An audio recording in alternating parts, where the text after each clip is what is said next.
For the last lesson of this Overcoming Depression series, I'd like to talk about finding your significance. Naniniwala ako na maraming tao ang nade-depress because many of them are searching for the meaning of life, trying to answer the question, why am I here? In the process of searching for their significance, yung iba sa kanila nawawala. They go into certain belief system na nakasakit sa kanila na imbes na makatulong. Friends, bakit ba importante sa mga tao magkaroon ng magandang panaginip? Kasi para sa marami, ang panaginip nila ang magbibigay ng significance na kailangan nila. Feeling ng karamihang tao today is that if they can achieve something great, magkakaroon ng meaning yung buhay nila. Magkakaroon sila ng significance. Friends, what is significance ba and bakit siya importante? Ang meaning ng significance is found in the word. Ibig sabihin, the sign of your importance. It should define your purpose and reveal who you are. Friends, have you found your significance and purpose? Na-realize ko that the reason why many people are lost today is kasi hindi nila maintindihan ang meaning ng purpose, kaya hindi nila nakita kung ano ang significance nila. Ang definition ng purpose sa dictionary is the reason why something is created or why something exists. Naniniwala talaga ako that many people have not found their purpose kasi ang tanong nila, ano ba ang purpose ng buhay ko? Business guru will tell you that your purpose is your why. Ikaw ang magde-decide ng purpose mo. However, if I go back to the definition of purpose, which means the reason why something is created or why something exists, hindi ba dapat ang magsabi ng why natin is the God who created us? To find our significance and purpose, we must ask, Lord, why did you create me? And what is your why for me?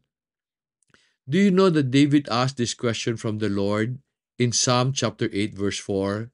Sabi niya, what is man that you take thought of him, and the son of man that you care for him?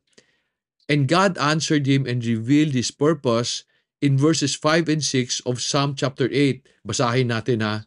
It says, you have made him a little lower than God, and you crowned him with glory and majesty, and you make him to rule over the works of your hand.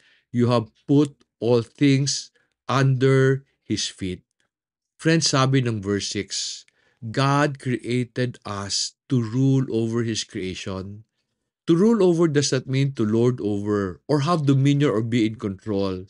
Kasi to lord over is the sole privilege of the owner, kasi siya ang creator of all things. So therefore, when the Lord tells us to rule over, He is asking us to take care of the things He entrusted to us. Trabaho mo, pamilya mo, negosyo mo, lupa nyo. Ginawa tayo ni God para alagaan ang lahat ng bagay na ipagkakatiwala niya sa atin. Friends, as God asks us to take care of the things He has entrusted, shouldn't we ask, how does God want me to take care of what I have today? He answered this question in verse 5 when He said that He created us a little lower than God, a little lower than Him. What does this mean? We need to go back to Genesis chapter 1 in order to understand what this means. Basahin ko ang verse 26 of Genesis 1. Then God said, let us make man in our image, according to our likeness. Then let them rule over the fish of the sea, over the birds of the sky, and over the cattle, and over all the earth, and over every creeping thing that creeps on the earth. Ano ang ibig sabihin to be created in His image and in His likeness? Friends, since time immemorial, man has been looking for his significance and wanting to understand his purpose. Yet many die, not finding the answer to these concerns. Why? Because they are looking for answers in the wrong place and asking the wrong people. Bible tells us that God created us in His image as a sign of our importance. This is our significance. He created us a little lower than Himself, na parang siya pero hindi siya. Alam mo yon, parang anak. Di ba ang anak mo, kamukha mo, and ang pamamaraan niya parang sa'yo. Friends, God wants you to know that you are special to Him and that you have the potential to be like Him, yet you will never be Him. Siya ang owner, ikaw ang steward. Di ba parang anak, I have a son. My son looks like me because he was born from my image and likeness. But my son is not me. Meron siyang sarili niyang style. However, I have been sharing with him my style as I learned the style of the Lord also. Someday, I will leave everything I have with my son so that he can steward it for me as I steward it for the Lord. And then God created you according to His likeness to show you how He wants you to live. He wants you to live according to His ways so that He can bless you with everything you need. Ito ang sabi sa Matthew chapter 6 verse 33. Let me read that. But seek first His kingdom and His righteousness, and all these things will be added to you. He wants you to seek His righteousness, meaning He wants you to live your life according to His ways and His standards. Kasi when you do, like a father, He will give all good things to you. He does not want you to seek His righteousness as a slave, but as a child. And may kita natin to sa verse 32 of Matthew 6 when it reads, when Jesus said, "For the Gentiles eagerly seek all these things, for your heavenly Father knows that you need these things." Friends, you are special. He wants you to seek Him as a Father and then pursue righteousness as His steward. He does not want you to journey alone. Gusto niya magkasama kayong dalawa.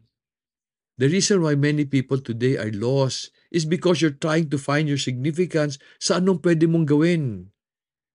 When in fact, ang dapat mo sanang gawin is to find your significance kung ano ang pwede niyong gawin together. You are created in God's image and likeness. That should be your significance. You are a child, not a slave. And you are created according to His likeness. That is your purpose, to take care of the things He has entrusted to you. Friends, unless you find your significance on the one who created you will never be able to live a purposeful life. He created you for His purpose, not yours. So dapat yung why niya ang ipursue mo. If you accept who you are, a child of God and a steward of the Lord, He will bring you to a destination greater than any dream you can dream of. Ako, I am a living testimony of that reality. When I was small, when people asked me kung ano pa naginip ko, I want to own a nice house, own a nice car, have a happy family. Today, God has given me much more. I have a nice house in Bukidnon, a nice business that can sustain my family, and good children who will someday take over of the stewardship of the things God has entrusted to us. I have stopped dreaming dreams. Ang gusto ko lang yung gusto ni God para sa akin. Kasi alam ko mas maganda yon. I can live a fruitful life and be a blessing to others. As I end this program, I really wish that you have learned enough to get out of depression and understand how to build a fruitful future. Gusto ko happy ka, pero gusto ni God fruitful ka, to live a life of abundance. Friends, kung natulungan kita throughout this program, will you help me help others? Share this program with those who may need to hear so that we can build a nation that is fruitful and that will be a blessing to our neighbors in Asia and to the world. Maraming maraming salamat sa tiwala and may God bless you so that you can be a blessing to others.